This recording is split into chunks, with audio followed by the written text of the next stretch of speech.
नमस्कार, आप हैं हमारे साथ और मैं हूं आपके साथ प्रिंस कुमार। जिस तरीके से लोकसभा चुनाव लगातार धीरे धीरे आगे की ओर बढ़ता जा रहा है, 3 चरणों का मतदान हो चुका है। चौथे चरण की मतदान की तैयारी तेजी से चल रही है। उसी बीच वीआईपी प्रमुख मुकेश सहनी जो है, सन ऑफ मल्लाह कहते हैं अपने आप को, वो लोगों के बीच जा रहे थे प्यार लेने के लिए, लोगों का आशीर्वाद लेने के लिए। उसी के साथ जब मीडिया के सामने वो पटना एयरपोर्ट पे आते हैं तो मीडिया ने जब उनसे सवाल किया काराकट लोकसभा में पवन सिंह को लेकर, तो उन्होंने बहुत बड़ी बात कह दी। उन्होंने कहा कि बीजेपी जो है पवन सिंह को काराकट से उपेंद्र कुशवाहा को चुनाव हराने के लिए भेजी है। लेकिन सबसे पहले आप मुकेश सहनी का उस बयान को सुनिए जिसमें मुकेश सहनी ये बात कहते नजर आ रहे हैं। तो नहीं, तो ये तो एक्चुअली वो लोगों को आपस में कोऑर्डिनेशन नहीं है और सब पार्टी अपने अपने लिए लड़ रहे हैं, चाहे वो एलजेपी हो, चाहे जेडीयू हो या बीजेपी हो, और सब एक दूसरे को हराने के लिए लगे हैं। अब देखिए ना किस तरीके से उपेंद्र कुशवाहा जी को काराकाट में लोगों ने फंसा दिया। पवन सिंह जो वहाँ चुनाव लड़ रहे हैं वो अपने मन से थोड़े लड़ रहे हैं, भारतीय जनता पार्टी के द्वारा उनको लड़ाया जा रहा है। वो भारतीय जनता पार्टी का जग जाहिर है कि उनके टॉप लेवल पे जितने भी नेता हैं उनके डायरेक्ट संपर्क में है।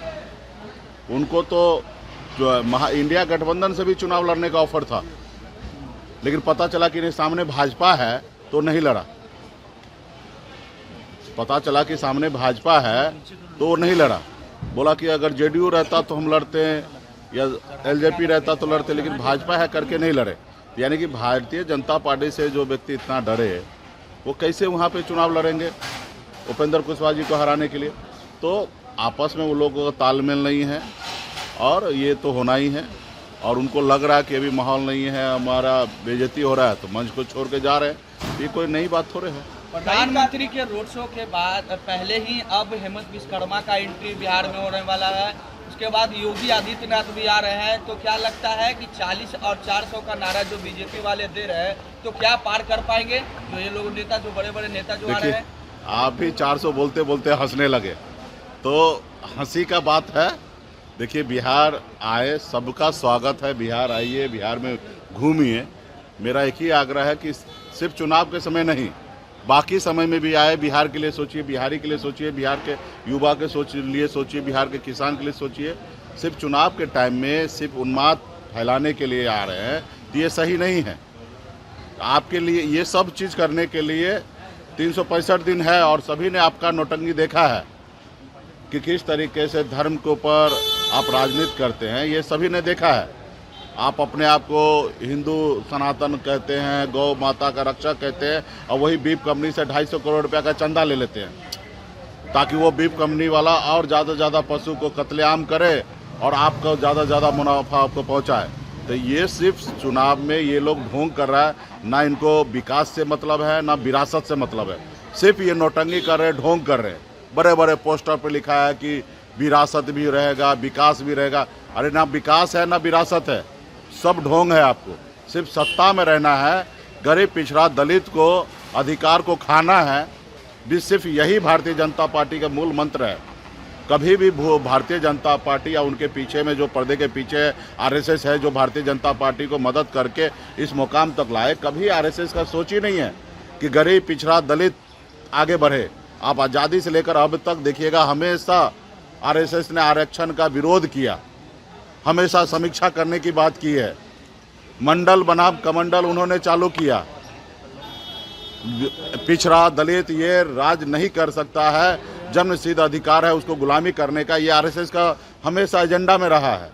तो ये लोग हमेशा गरीब पिछड़ा दलित को साथ नहीं लेना चाहता। उनके हाथ से ये लोग जब पानी नहीं पीता है, जब हमारे हाथ से चाय नहीं पीता है, ये मेरी आवाज़ कैसे संसद भवन में उठाएगा? हमारे बेहतरी के लिए कैसे पॉलिसी बनाएगा? कभी नहीं पॉलिसी बनाएगा। तो इसलिए खास करके बहुजन जितने भी समाजवादी राजनीति करने वाले लोग हैं, सेकुलर विचारधारा के लोग हैं, उस सब से आग्रह करता हूँ। खास करके मैं इस देश के नागरिक जो है, खास करके अपर कास्ट है, हमारे बनिया समुदाय है, इन सब से पढ़े लिखे लोगों से मैं हाथ जोड़ के आग्रह करता हूँ कि आपके पास सोचने समझने का बुद्धि है, विवेक है। आप सोचिए कि हमारा देश कहाँ जा रहा है।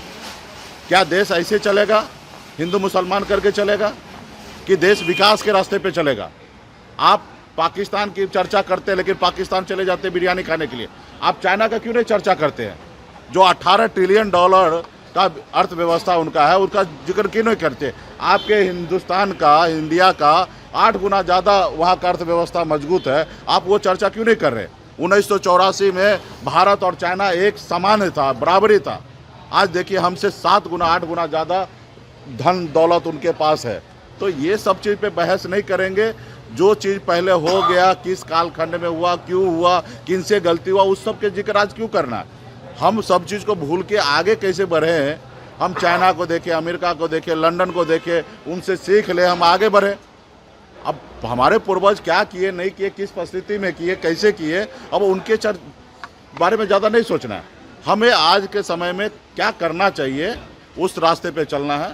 तो ये लोगों का ढोंग है और ये ढोंग जनता के बीच में आ गया, युवा के बीच में आ गया, सभी लोग जानने लगे। अभी कोई इनके साथ नहीं है। बहुत बहुत धन्यवाद। आपने सुना किस तरीके से मुकेश सहनी ने साफ साफ कह दिया कि हालात जैसा भी हो, पवन सिंह को काराकाट बीजेपी भेजी है। पवन सिंह खुद वहां नहीं गए हैं, लेकिन अब देखना बड़ा दिलचस्प होगा कि इस आरोप के बाद बीजेपी के तरफ से, उपेंद्र कुशवाहा के तरफ से क्या प्रतिक्रिया आती है, ये तो वक्त बताएगा। फिलहाल मैं आपसे भी प्रतिक्रिया चाहूंगा। आप इस बात को लेकर, इस बयान को लेकर क्या सोचते हैं, कमेंट करके जरूर बताएं। तब तक के लिए बने रहें आप हमारे साथ। मैं हूं आपके साथ प्रिंस कुमार। नमस्कार।